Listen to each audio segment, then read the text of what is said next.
There are moments in life that change you forever, when everything you once believed begins to unravel in a single heartbeat. This is my story. Not of abandoning faith, but of discovering something deeper. It's not about switching religions.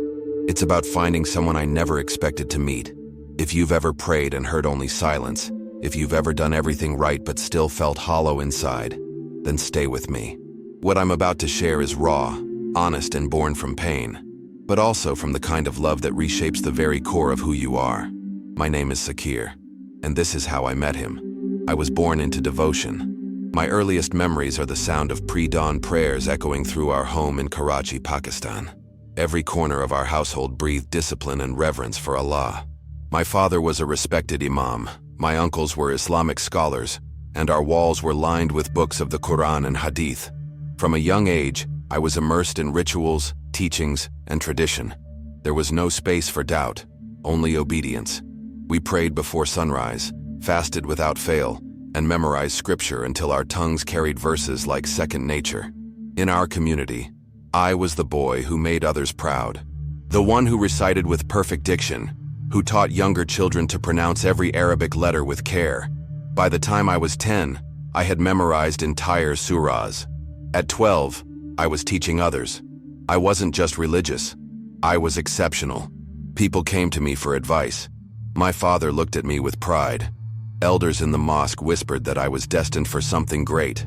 But behind closed doors, in the stillness of night when the crowd was gone and the rituals complete, a silence crept in. Not a peaceful silence, but one that ached. I felt like I was doing everything right, yet something was missing. I prayed harder, recited longer, and added more rakats to my daily routine. I fasted even when it wasn't Ramadan. I avoided not just sin, but anything that might appear as sin. I buried myself in study, in service, in spiritual performance. But the void remained. I began to ask questions I could never say out loud. Was there something wrong with me? Why couldn't I feel what others seemed to describe? Was my heart defective? Was I broken in a way that no amount of devotion could fix? The fear of even entertaining these doubts was overwhelming. In my world, questioning meant weakness, and weakness meant danger. Not just spiritual, but social. I didn't want to shame my father. I didn't want to be cast out. So I smiled harder, prayed louder, memorized more. I wore the mask so well that even I forgot it wasn't real. I tried to convince myself that if I could just be more faithful, the peace would come.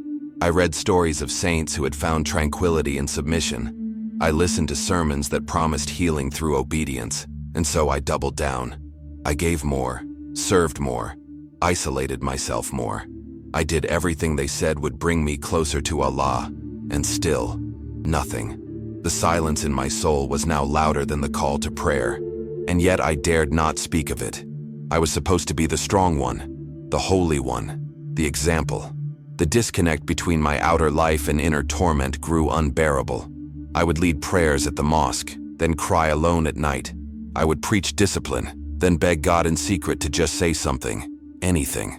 I was a man walking up a stairway into clouds, never seeing where it led, never knowing if it mattered.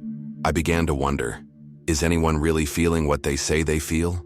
Or are we all just performing? And if they are feeling it, why couldn't I? The pressure of living a lie began to eat at me. I felt like I was betraying not just my family, but myself. But I couldn't stop.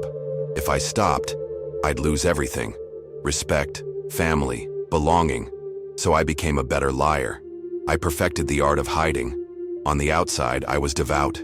On the inside, I was desperate. I stopped expecting peace. I just wanted the pain to stop. I prayed, not out of joy, but out of obligation. Not for love, but for fear. And fear became my religion. Then came the thought I never expected, the one that terrified and intrigued me all at once. Maybe the Hajj will fix me. I had grown up hearing that those who perform Hajj with sincerity return spiritually clean, reborn. Maybe, just maybe, if I could walk where the Prophet walked, if I could lay eyes on the Kaaba, then whatever was broken inside me would be healed. That idea gripped me like nothing else ever had. It became my obsession, my only hope. So I began to prepare. But I wasn't preparing for a trip. I was preparing for a rescue. I started saving for the pilgrimage as if my life depended on it. Because in a way, It did. Every rupee I earned, I tucked away. I said no to small luxuries, refused birthday celebrations, declined new clothes. For 5 years, I lived with the single-minded obsession that one day I would walk into the holiest place on earth and come out whole. My father was proud when I told him. My mother wept tears of joy.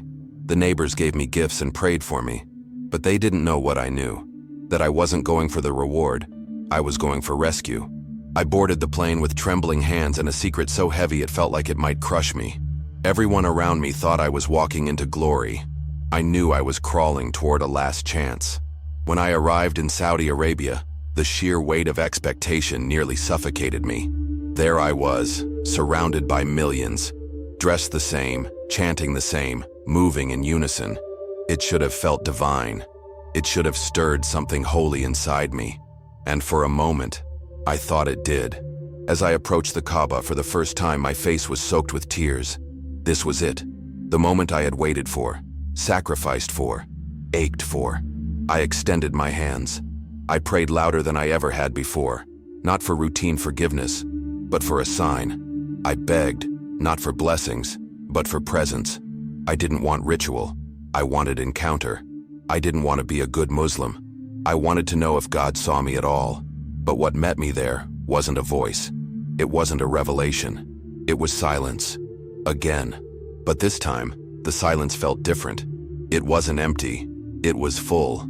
It felt like something, or someone, was waiting. I remember sitting on the cold marble floor that night after completing my tawaf. My body was weak, but my spirit was exhausted. I closed my eyes for a moment. When I opened them, everything felt still. The crowd faded into the background. My vision narrowed. And then, it happened. A light appeared above the Kaaba. At first, I thought it was a reflection, maybe a spotlight. But it grew brighter.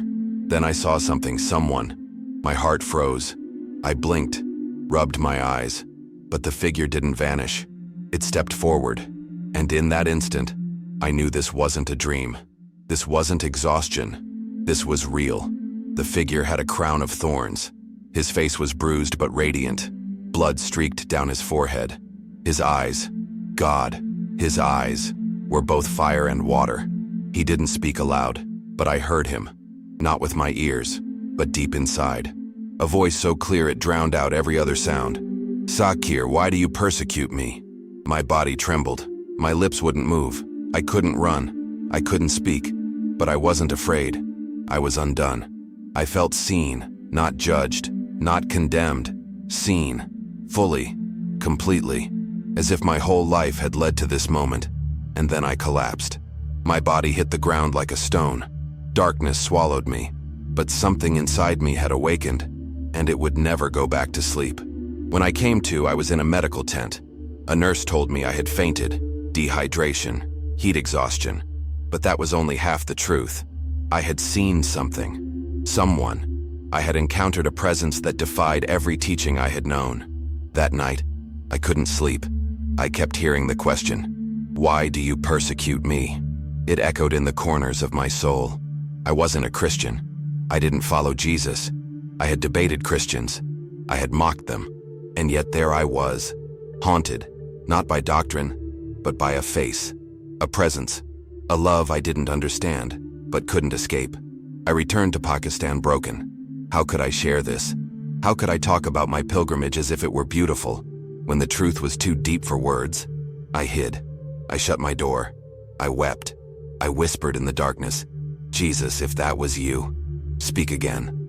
And something shifted. The air felt heavier. My heart pounded. A warmth filled my chest. I wept like a child. I didn't know how to pray like a Christian. I didn't know theology.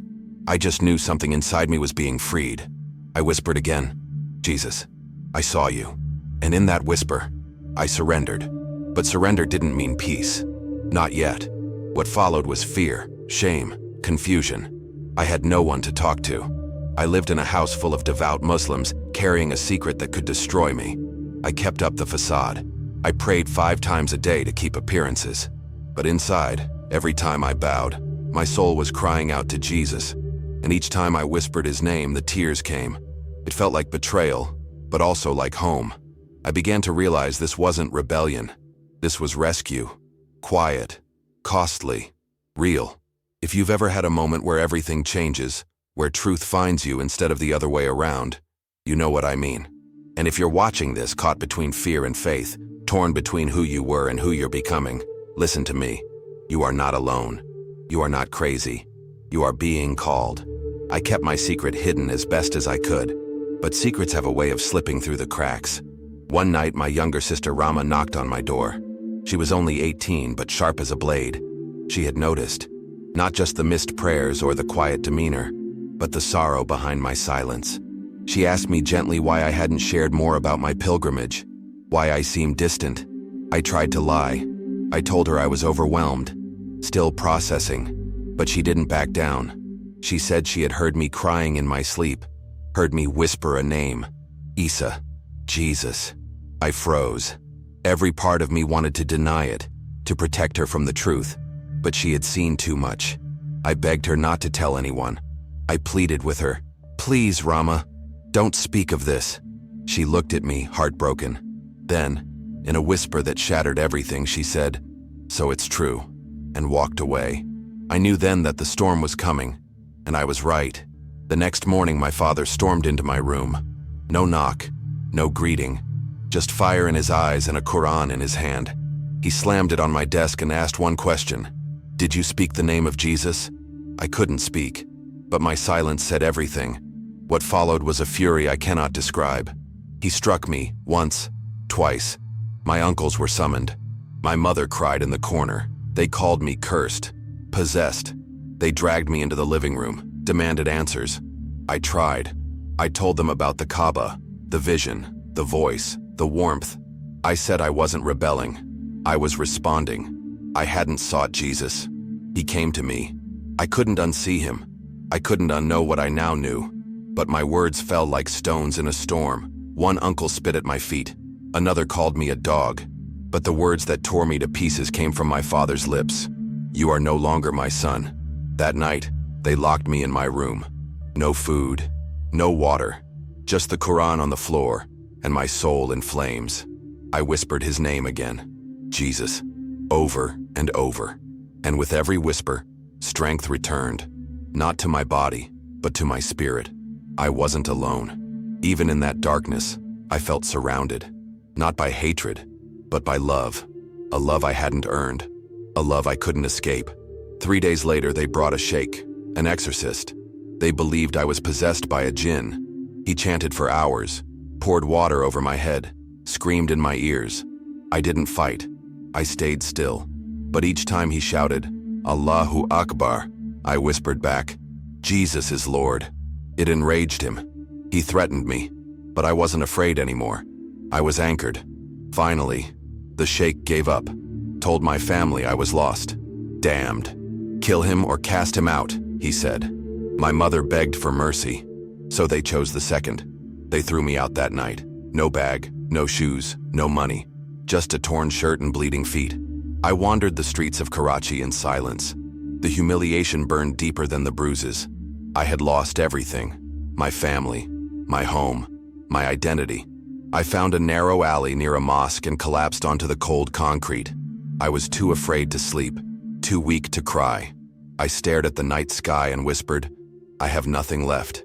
And in that stillness, I heard something, not with my ears, but in my soul. A presence, a nearness, not of judgment, but of compassion. Then I saw him again, not in fire, not in grandeur, but in gentleness. Jesus knelt beside me. He didn't speak. He didn't preach. He simply wept with me. That image shattered me, not because he was God, but because he was close. That kind of love, one that kneels, one that suffers with you, is not something you can explain. You can only experience it. I whispered, "I have nothing left." And I heard within me, "But now you have me." That moment changed everything. I was no longer following a belief system. I had encountered a person, the person of Jesus. And though I had nothing else in the world, I had found the only thing that mattered. I wasn't rescued into safety. I was rescued into truth. And truth, I would soon learn, was more dangerous than lies. The next morning, Karachi looked the same, but I was different. My stomach ached with hunger. My body ached from the beatings. but my spirit pulsed with life. I wandered aimlessly, unsure of where to go, until I stumbled upon a tea stall. I sat there, silent, invisible. One man noticed the tiny wooden cross I had fashioned from 2 twigs and a piece of string. He asked where I got it. I hesitated, then told him a portion of my story. His eyes filled with tears. He leaned in and whispered, "I believe too." I was stunned. For the first time since it all began, I wasn't alone. He invited me to a small house church, a secret gathering. That night, I saw something I had never seen in the mosque. Not ritual, not performance, but trembling voices singing with joy, open Bibles, prayers by candlelight, and most of all, love. In that tiny room, I wept with every word. I didn't understand every doctrine, but I understood the presence, I understood the grace, I understood the freedom. These people were like me, former Muslims who had seen dreams, visions, who had been called by name. Many had scars. One woman had escaped an honor killing, yet they smiled, they worshipped, they rejoiced. They had no comfort, but they had Christ. And somehow, that was enough. For the first time in my life, I wasn't memorizing to please someone. I was reading to know someone. I devoured the Bible like a starving man. I started with the Gospels: Matthew, Mark, Luke, John. Each page pulsed with life. Every word pierced me. I wept as I read of Jesus healing, forgiving, embracing. When I read about Saul, who persecuted Christians before encountering Jesus, I saw myself. His story became mine, not because of doctrine, but because of destiny. Jesus had a way of finding the least likely, the most resistant, not to shame them, but to love them. I wasn't the first. I wouldn't be the last. But with joy came danger. Being a secret believer isn't a safe life. It's a surviving one. I couldn't walk openly. I couldn't speak freely. Every step was taken in fear. Every prayer whispered under breath. One night, fear became reality. One of our church members, Karim, was arrested. They found a single page of the Bible in his bag. They tortured him. He never gave us away, but someone else did. My sister, Rama. I don't say that with bitterness. I truly believe she didn't know the cost. But her betrayal sliced deeper than any beating. Blood betrayal wounds the soul. Around 3 a.m., our door burst open. Young radicals stormed in, chanting, shouting, armed with sticks and knives. Someone had told them where we met. Chaos erupted, candles scattered, furniture splintered. I was dragged into the street by my collar. One shouted my name, Sakir the apostate. Fists flew. My ribs cracked. My face split. I heard someone yell, "Finish him!" And then, silence. I opened my eyes just enough to see a man standing between me and the attackers. Calm, unarmed, still. And I knew. Jesus. Again. He didn't fight. He didn't speak. He simply stood. And one by one, they stepped back. I passed out. I woke up in a tiny Christian-run clinic. A believer had risked his life to carry me there. I couldn't walk for weeks, but my spirit never stood taller. The nurse cried when I told her everything. She took my hand and asked a question that etched itself into my soul. Are you suffering with Christ? Not punished, not abandoned, suffering with Him. That truth exploded in my chest. He wasn't distant. He was there, in the blows, the blood, the betrayal. I asked the doctor if I'd heal. He smiled and said, "Your body will, but your heart is already stronger than most." And he was right. When I could finally walk, I returned to the remnants of our house church. Some had fled. Others had gone deeper underground. But a faithful few remained. They welcomed me like family. No questions, no judgment, just arms that held my brokenness. In that room, I realized something I never had before. The church is not a building. It is not a sermon. It is not even safety. It is a body of sacrifice, of love, of grace. And I was now part of it. Not just a believer, a brother, a witness, bruised, but alive. Not because of what I had done, but because of the one who had never stopped coming for me. Then something happened I never expected. Rama came to find me. She wore her niqab. Only her eyes were visible, but I saw the tears. She was suffering too. She whispered, "I didn't know they'd try to kill you. I only wanted them to talk to you." Her voice trembled. She was a shadow of herself. For a moment, I wanted to be angry, to remind her of the blood, the betrayal. But something deeper rose inside me. I knew this was not a moment for justice. This was a moment for mercy. I looked at her and said 3 words. "I forgive you." She broke down. Her whole body shook. "Why would you forgive me?" she asked. I took her hands and replied, "Because Jesus forgave me. And he loves you too." She said nothing more, just turned and left. But something had shifted. A door had opened. A month later, she returned. Not with tears, not with arguments, but with a request. She asked for a Bible. My hands trembled as I handed it to her. She didn't speak. She didn't need to. I saw it in her eyes. The hunger I had once known was now in her. And I knew Jesus had begun to call her too. Today, I live far from my hometown. A Christian family took me in. I use a different name in public. I don't attend large churches. I still carry the label of apostate in the eyes of many. But behind closed doors, in secret rooms, I teach. I help translate the Bible into local dialects. I guide new believers, those who are just beginning to whisper his name like I once did. I no longer live for the approval of men. I live for the truth that found me when I was at my worst. The truth that didn't come as a concept, but as a person. And I will never go back to silence. I've learned that following Jesus doesn't make life easier. Sometimes it makes it harder, but it also makes it real. There's joy in suffering. There's peace in chaos. There's purpose in pain. I would not trade what I have now for all the comfort in the world. Because when I found Christ, I found everything. My story isn't unique. Around the world, people like me are having dreams, hearing voices, seeing visions. Jesus is calling the most devout, the most forgotten, the least likely. And if you're listening to this right now, maybe he's calling you too. I don't have all the answers. I still carry scars. I still wrestle with fear. But I've met the one who sees me, who found me, who stood between me and death, and he is worth everything. I'm not speaking from theology. I'm speaking from encounter. I'm not asking you to accept a doctrine. I'm asking you to ask a question. Whisper his name, just once. Ask him if he's real. Ask him if he sees you. I promise you, he will answer. Maybe not how you expect, but he always comes. He came to me in the Kaaba. He will come to you, wherever you are. To the one watching from behind a screen, afraid. To the one hiding questions deep inside. To the one terrified of the price of truth. Hear me. You are not alone. You are not unreachable. The same Jesus who met me at my lowest is the same Jesus who is whispering to you now. You don't need perfect prayers. You don't need a church building. You just need a whisper. Jesus. That's where my story began, and that's where yours can begin too. If this testimony touched you, share it. Someone else needs hope. Someone else needs to know they're not forgotten. If you feel that stirring in your chest, don't ignore it. That's him. That's love. That's Jesus. If you've made it this far into my story, it means something inside you is awakening. Maybe you've felt the silence in your own prayers. Maybe you've carried questions no one let you ask. Maybe you too are standing on the edge of something terrifyingly real. An unexplainable love. An unmistakable presence. Don't run from it. Don't bury it. Jesus doesn't come to condemn you.